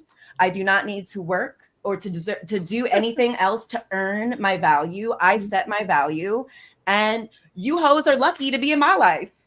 But you know, I was Yeah. thinking about how lucky and grateful all of your entire family, Billy, is to see your relationship and to see Yeah. you thriving in your relationship, because it's got to be like a painful curse Mm. to have everyone divorced nearly. That is like so Or not painful. even have even been together to begin with. Yeah, when you said Unmarried. that, it really touched my heart. Like, Well, Yeah. I think that's unfortunately that's the story in a lot of our That's families. very That's representation that a lot of us see. We don't see Yeah. grow up with a lot of two parent successful like Yeah. marriages or households. It's just Yeah. not as common. So Yes, you grow up with these sorry. mythologies. You grow up with these Yeah. stories about what marriage is, and the men have terrible things to say about the women, and the women are, my mom even with her best intentions is prepping me to be mindful about certain women, and this is what women do, kind of thing. I'm looking for that, in Sheba early on in our relationship. I'm watching for things. I've got to be reground myself. So it's been a crazy process, and thank you for the You're acknowledgement. doing good. You're doing good. I thank you both. I know this has been, I think, our longest conversation that we've had, but it's been Yes. so informative, insightful. It's been funny. It's We just just scratched the surface. Yeah. Yeah. I would love to talk again if we can someday, because this is so Yes. interesting. I want to learn more about you guys, and this is so good. Yeah, we're gonna get No, social because it's a media. lot of things that we didn't even get a chance to even touch upon. Last And it's, week. wow, look at it, it's 2 hours. But I just wanted to say that it was very beautiful seeing your conversations and seeing how, like, your spirits came together, and you can just tell that you guys are meant for each other. And it's Oh, I thought beautiful. you meant both couples, because I'm like, I feel like, Oh, they don't know each other and their no. spirits came together. Oh, yeah, in Like, that instance as well. No, but that is another instance. I'm talking about how they were He's speaking facts. individually and they came together as a couple, but also seeing how beautiful how this organic conversation has come about, and how you guys really just kind of migrated together in ideologies and ways of thinking, and it just seems so fluid. And then people who out there are looking at this, no, we didn't have a test run, I didn't know what the questions were going to be. yeah, and we just, obviously there are certain things they expect in terms of questions, but everything was just flowed organically. So it was just beautiful to see, especially from, a co-host kind of thing. And also just beautiful to hear because I am a lover of true love, especially Black love, and just hearing your stories and how you became as one, however it is, either through polyamory or monogamy. It's just beautiful. Underlining, you can tell the love for each other is genuine. And I myself learned so much, and I'm a lot more open-minded because of this discussion today. So I appreciate both couples for coming on and for sharing. It has definitely been enlightening.